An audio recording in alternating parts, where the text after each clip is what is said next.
Hello guys, welcome to another day of cooking. I can't believe I'm already saying this, but Ramadan is once again just around the corner. We're just about a month out, so I'm starting my very required prep today. So I thought, why not I'll take you guys along. I'll show you what I'm making, how I'm storing it, how I plan to use it during Ramadan in case you guys find it helpful. I like to prep a couple of different things that I know we like to eat throughout the month again and again, like samosas and puff pastry and so on. It just makes my life a lot more easy during Ramadan, and I don't have to spend a lot of time in the kitchen if I prep these in advance. I also like to prep a couple of condiments and chutneys that I use throughout the month. Just makes it so much easier so that I don't have to make it every second or third day. So yeah, let's get started. It's gonna take a couple of days, but it's gonna be totally worth it at the end. Today I'm gonna be prepping the chicken marinades, the burger patties, the sweet cheese puffs, and the sugar syrup. So let's start with the chicken marinades. Can't cook without my aprons. I like to keep a few different flavors of marinated chicken in the freezer just so that we don't get bored of eating the same old thing throughout the month. So today I'm prepping 4 marinades: chicken tikka, chicken taco, honey lime chicken, and shish tawouk. They all give a bit of different variety and you can use them in many different ways. So let me show you how you can make all 4 marinades. Let's start with the chicken tikka marinade. By the way, this is no way an authentic recipe, it's just how I like to make it. Add red chili powder, coriander powder, cumin powder, turmeric powder, chili flakes, Kashmiri red chili powder, and salt. Then add ginger paste, garlic paste, lemon juice, and oil, and mix until you have a thick paste. Now add the chicken cubes into the marinade and mix together properly until the chicken is evenly coated. For storage, I like to use these really big Ziploc bags. I just place the chicken in the bags like this. Make sure you get all the juices out of the bowl. Once the chicken is in the bag, I also like to take out all the air from it just so that you can store it properly because it will be a flat pack. I also like to label the packets with the marinade name and date so that I can easily find them. If you're making a bigger batch, you can also split the chicken in different portions and defrost it as and when it's needed so that you don't have to defrost the entire thing when you're making it. I like to use this marinated chicken for making wraps. I like to pair it with mint chutney, some pickled onions. It tastes delicious. You can also have it in a healthier way just as it is, just grill it in an air fryer or an oven and serve it with a side of roasted potatoes and veggies or some rice. It's gonna taste delicious. Now on to the next, the chicken taco marinade. To make the super simple marinade, add the chili powder, cumin powder, chili flakes, paprika powder, oregano, garlic powder, onion powder, salt, and black pepper in a bowl and mix until combined. Then add the chicken cubes and coat them properly. Now add a little oil and rub until the chicken is evenly coated throughout.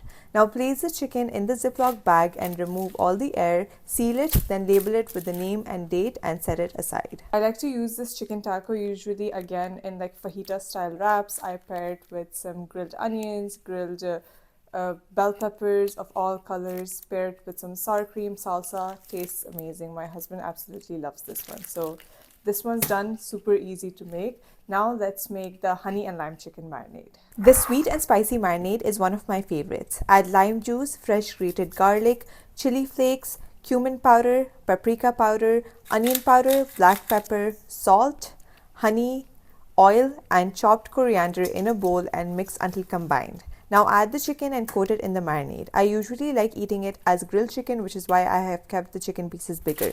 Place it in the Ziploc bag, make sure to get all the juices, seal it, label it with the name and date, and set it aside. I like to eat the honey lime chicken with a side of some yellow rice, some pickled onions. It tastes absolutely delicious and it's actually pretty healthy. So that's sorted. Now let's go to the last one, which is Shish Tawouk. This one is a Middle Eastern classic. Add yogurt, lemon juice, garlic paste, tomato paste, paprika powder, cinnamon powder, dried oregano, salt, black pepper, and olive oil in a bowl and mix until it's all fully combined. Now add the chicken and mix until it's properly coated with the marinade. Then place it in a Ziploc bag, seal it, label it, and set it aside. Shish Tawouk is such a Middle Eastern classic. You really can't go wrong with it. You just have to grill it, eat it with a side of hummus, garlic, rice, however you like. It's gonna be amazing. So our chicken marinades are now done. let's get to the burger patties. I personally like to keep my burgers super simple. I don't add much in it because I think it's the meat flavor that should really shine and come out. This is why I highly recommend you get some really high quality meat. You can use either beef or lamb, whichever you prefer, but make sure the meat mince is not too lean. You should have at least some fat percentage in it because that's what's going to make the burger juicy. I personally prefer beef burgers, but I have some lamb mince lying around, so I'm going to use that today. But you can use the same process for either lamb or beef, whatever you want. In a clean bowl, add the minced meat, then add salt and pepper and mix until everything is properly combined. The mince should hold its shape pretty easily. To shape the burgers, I like to measure each patty to keep them evenly sized so that they cook evenly. You can use a burger press to shape them or just do it with your hands. Once they are all shaped, place them on a flat tray and into the freezer for about 30 minutes until they harden. Then store them in Ziploc bags, placing a square piece of baking paper in between each burger so that they do not stick. I'm actually really hungry right now, so I'm gonna make one full burger and I'll show you how I do it. Add some oil, then place the patty and push it down using a heavy object and let it cook. While the burgers are cooking, let me show you how I make my signature burger sauce. You can also make and store this for Ramadan if you want to, and it's super easy to make. Add the ketchup, mayonnaise, mustard, Worcestershire sauce, spicy sauce, and chopped jalapenos and mix until combined. You can store this in an airtight jar in the fridge. Once the burgers are cooked, place a cheese slice and let it melt. Then toast the buns and place the burger sauce at the bottom. Then top it with the cooked patty. Then top it with some more burger sauce and enjoy. I like to add a lot of sauce on my burgers. Doesn't it look amazing? I just can't wait to try it.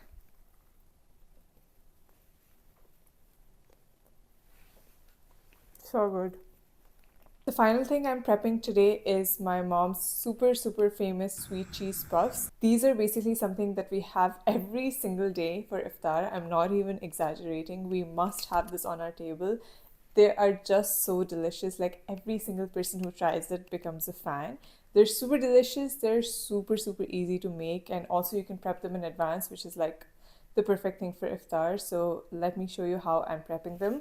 All you need is some store-bought puff pastry sheets, the square ones. I prefer the square ones, but honestly, any shape you like. And some block cheese. These are the only two things you need to prep these. And at the end, you just bake them with an egg wash and sugar syrup. But these are the two core ingredients, so let's make them. Place the squares on a baking sheet and cut them in half diagonally like this. Now cut each block of cheese in half diagonally and place it on one edge of the puff pastry slice. Once the cheese has been placed on all pieces, seal each one by folding the other side over the cheese and pinching the edges together. You can use your hand or a fork to seal the edges. Make sure that they're sealed properly so that the cheese does not ooze out while baking. Place the puffs on a flat tray into the freezer for about an hour, let them harden, then place them all in a Ziploc bag and freeze until they are ready to use. Before baking, cover the puffs with an egg wash, and I also like to add a sprinkle of nigella seeds on top. Bake for about 15 minutes until golden brown. I also like to prep a big batch of the sugar syrup in advance for these puff pastries because like I said, we eat them almost every single day and it's just so much easier like this. You can easily make it in advance. I would just recommend making it closer to Ramadan just so that it doesn't crystallize over time.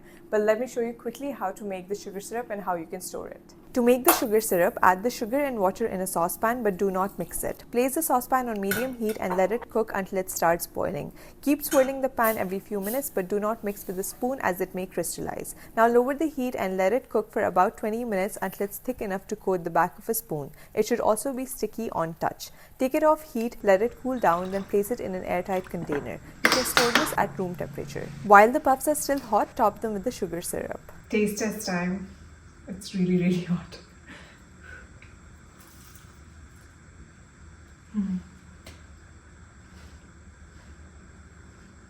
I always forget how good that tastes.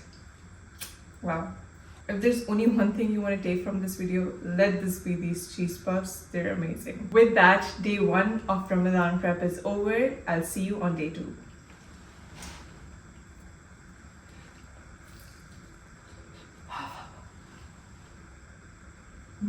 Okay, it's day 2 of Ramadan prep and today we are making egg sandwiches for suhoor, chicken puffs, and 2 different types of chutneys. So let's get started with the egg sandwiches. So we like to eat something protein heavy for suhoor so that we can be full for as long as possible. And these egg breakfast sandwiches are like the perfect meal because they're so easy to prep and they can be just reheated during suhoor. And the best part is that they're super customizable. So I'm just gonna add a few things that I like in my egg sandwiches, but you can basically customize it however you like. But let me show you how I make mine. Let's start by making the omelette batter. Add the eggs with all the other ingredients in a bowl. I like to add salt, pepper, dried oregano, chili flakes, chopped mushrooms, and sun-dried tomatoes. I also recommend adding some milk into the omelette batter to make it thicker and more fluffy. To cook the eggs, line a large baking sheet and pour the omelette batter into the pan. Cook for about 15 to 20 minutes until fully set. While the eggs cook, prep the buns. Lightly toast them and spread green pesto on both sides. Again, remember this is fully customizable, so use whatever you like. I also like to add some jalapenos. Once the egg gets cooked, it will look something like this. Top the bun with 1 slice of the egg, then half a cheese slice, then another slice of egg and the remaining half of the cheese slice. Then add a little hot sauce on top, and you can also use only 1 slice of egg if you want a lighter sandwich. Tightly wrap each sandwich in aluminium foil, making sure there are no openings. Then place them in a Ziploc bag, label them and store them in the freezer. And just like that, you have egg breakfast sandwiches ready to go for suhoor. These are literally the quickest suhoor because all you have to do is just heat them. I like to heat mine in the air fryer, but you can use like the oven or the microwave, whatever you like. And of course, store these in the freezer, not in the fridge. And flavor them however you like to do it. Add spinach, add greens. There's so many varieties you can choose. You can even make different varieties if you don't want to get bored of one flavor. And also, I don't like to keep these in the freezer for too long, so I make them at least once a week or once in 2 weeks. So don't keep a lot of them because we don't want to eat like month-old eggs. They are eggs, so we have to be careful. But yeah, I think 2 weeks in advance is good enough. So that's done. Let's get to the chicken puffs now. These chicken puffs are a great option for iftar because they're filling, they're delicious, and they're super easy to prep in advance. They're also great when you're hosting iftar parties because you can just bake them at the very end and you'll be sorted. They're very similar to the cheese fillings that we made yesterday, but instead of cheese, we have a chicken filling, and of course, this is going to be savory. But the process is pretty similar. So let's get started with the filling. In a large wok, add water along with cardamom, black pepper, cinnamon stick, dried chili, whole garlic, and salt. Bring it to a boil, then add the chicken breast and let it cook until it's properly cooked through. Strain the broth and set it aside as we will be using it later. Let the chicken cool down, then shred it using a fork like this. You can also use this technique of pushing the chicken down with the bottom of your palm to shred it. Once it's all shredded, set it aside. Now in the same saucepan, add oil, minced garlic and ginger, chopped green chilies and sliced onions. Mix everything and cook until the onions become soft and translucent. Now add red chili, cumin powder, turmeric powder, coriander powder and garam masala and cook for about 3 to 5 minutes until they start smelling fragrant. Add a little water and cook for a few more minutes, then add tomato paste and water and cook for 3 to 5 minutes until the tomato paste is dark and cooked. Now add the shredded chicken and mix until everything is just combined with the masala. Then add the reserved stock and cover and let it cook for 5 minutes. Then uncover and cook on high heat until the consistency is dry. Take it off the heat, then mix in the chopped coriander and lemon. Make sure the filling is fully dry before you start filling the puffs. Now line the puff pastry squares like we did for the cheese puffs, but this time we will be using 1 sheet for each puff. Place the cool filling on one side of the pastry, then fold the other side over the filling and pinch the edges to seal like this. Now just like the cheese puffs, place them in the freezer to set, then store them in a Ziploc bag. To bake the puffs, brush with an egg wash and top with some shredded cheese and bake until they're golden brown like this. Okay, taste test time.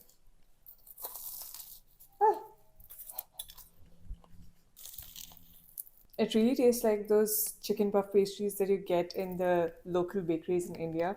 Super nice. But you know what this will taste even better with? The chutneys we are about to make. So let's get started. So chutneys are like a Ramadan staple in almost every Desi household. It's something that we eat, I think, every day for iftar with our samosas, our puff pastries, and literally everything else.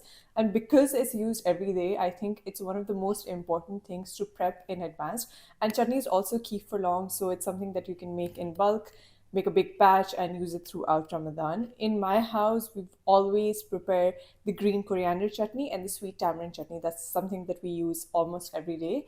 So let me show you how I make mine. Both of these recipes, by the way, are my mom's, not my own. I'm just following her instructions, but they're just so good. They need no changes. So let's get started. I'm going to be making both chutneys simultaneously just because the sweet tamarind chutney takes a little bit time to cook. So while it's cooking, we can work on the green coriander chutney. For the tamarind chutney, soak some tamarind pulp in hot water for a few hours, then mix it well to dissolve all the pulp in the water. Press against all the seeds to remove as much pulp as possible. You can do it with a spoon, but I find it much easier to squeeze the pulp out using my hands. Now strain the water into a saucepan a little at a time, then pour some water on top and push with your hands to make sure that all the pulp goes into the saucepan.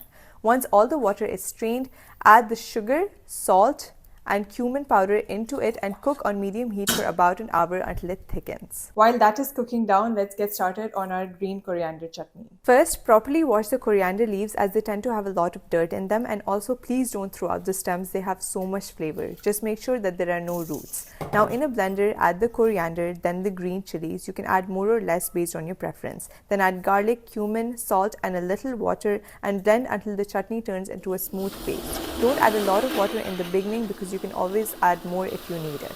My mom's trick to retain the color of the chutney over time is to mix it with a little vinegar and lemon at the end. Store it in an airtight container in the fridge once it's done. For the tamarind chutney, once it has reduced by half and thickened like this, store it in an airtight container in the fridge and use it throughout the month. Okay, so that's day 2 of Ramadan prep done and dusted. We have just one more day left, but that's the big one because we have to make samosas. So stay tuned for that and let's meet tomorrow. Also say hi to Brookie. Okay, I'm done.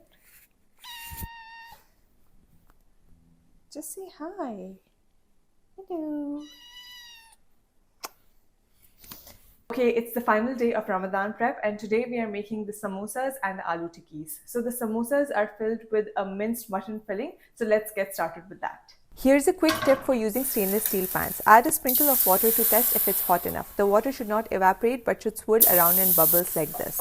Add the meat into the pan and break it down properly. Then add ginger paste, garlic paste, red chili powder, coriander powder, garam masala and salt. Then mix until everything is combined. Cook for 5 minutes, then add some water into the pan and mix. Cover and cook it for 15 to 20 minutes until the meat has softened. Now add the chopped onions and cook on high heat until the onion has softened and the meat is completely dry. Make sure it's dry or it may seep out of the samosas. Turn off the heat, then add the chopped green chilies and coriander, mix and let it cool down. So the filling has cooled down, which means we can start making our samosas now. So we have our samosa leaves, store-bought of course. Just make sure they're thawed before you can use them, which means defrosted. And I've made this slurry using whole wheat flour and water and just mixed it so that it reaches this thick consistency. This is basically going to be the glue that's going to stick your samosa together. Just make sure that it's pretty thick. It'll be easy to use then. And of course we have our tray lined with our baking sheet. Just place the samosas and now we can start forming the samosas. One note I want to give before we start is that my mom always made samosas a little differently. Like the way she shapes it is basically, so a regular samosa is like this, right? So all equal sides. My mom makes it sort of like that. So one side is larger than the other two. Isosceles triangle. I remember my math. So I don't know why she does it like that, but that's the way she's always does it. That's the way she's always done it. Apparently I don't know my English, but that's the way she has always done it, and which is why I do it this way as well. This is the only way I know how to do it. So I'm going to show you how to fold it with this technique. You can use it any other technique if you like. It's all going to taste the same. It's totally up to you, but let me show you how I make it. So here you have your samosa leaf. What you're going to do is just grab one edge of it at the bottom, this edge, then fold it on itself like this. Just pinch it a little bit, then hold this edge, fold it on itself like this. That's 2 folds. Then again, fold the second fold on itself like this. That's 3 folds. So once you do the 3 folds, you're gonna have a pocket like this. So just hold it in your hands, like hold the cone at the bottom in your hands and you'll have a pocket like this. This is where you're gonna add the filling. Make sure that the filling is not hot at all. You need it to be cool completely. And add about like a tablespoon or a little more into the pocket. Don't overfill the pocket because it's going to explode, and don't underfill it because then it's just not going to be that delicious. And once this is done, just hold it and fold it onto itself like this. Now after this fold, cover all the excess part of the samosa leaf with the slurry that we made, basically our glue. Put it all across. Don't put a very thick layer, just a thin layer all across. Once you do that, take the edge and fold it on itself. At the end, it'll look something like this, and you'll have an overhang. Just fold it onto itself and just stick it tightly. If there's any excess coming out of the slurry, just take it out with your fingers, and here you go. Your samosa is ready. So once again, hold one edge and fold it like this, then fold the triangle on itself 2 more times to form a pocket like this, then fill the pocket with the meat and fold it again. Then spread a layer of the glue on the remaining part and fold the triangle on itself again, then fold the excess strip to close the samosa. Place the samosa directly in a Ziploc bag. You don't need to pre-freeze them. Seal the bag and store in the freezer. Okay, so of course I cooked some because, you know, taste test. Here's what it looks like. Let's taste test it.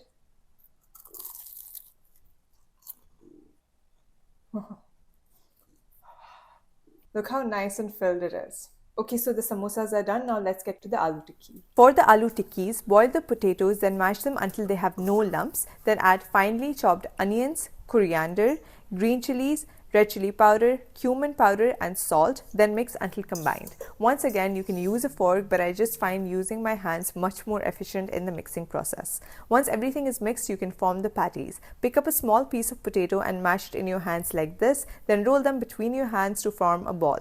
Flatten the ball, then turn it around in this motion to smooth it out. Now smooth out the edges using your palm like this, and you'll have a perfectly round aloo tikki. Now line a tray with baking paper, place the tikkis on it and pre-freeze before storing them in a Ziploc bag so that they don't lose their shape. I highly recommend taking them out at least an hour before cooking. These aloo tikkis are super versatile. You can use them in a few different ways. My favorite way is to make them sort of like a chaat. So I'll just shallow fry them, and then I top them with some sweet yogurt, some tamarind sauce, some chaat masala, something crispy. Absolutely delicious. You can also stuff them in buns and make vegetarian burgers, top it with some ketchup, chutney, sort of like a bun kebab. Tastes amazing that way. But another thing that you can do with these is to use these as samosa fillings to create like vegetarian samosa, because not everybody eats meat. So instead of the minced meat like we used earlier, you can just use this filling. If you like, you can put some peas in it if you prefer that, but they make absolutely delicious vegetarian potato samosas. So that's it for my Ramadan prep. I am super happy right now. I'm so relaxed because all of this is done. I know this will make my life so much easier during Ramadan. I really hope this helps you too, and I hope you make some of these recipes. Let me know if you do, and if you have any other questions about Ramadan, if you want me to make something else, if you have any questions about how to prep or store something, let me know in the comments, and I will see you next time. And of course, happy Ramadan.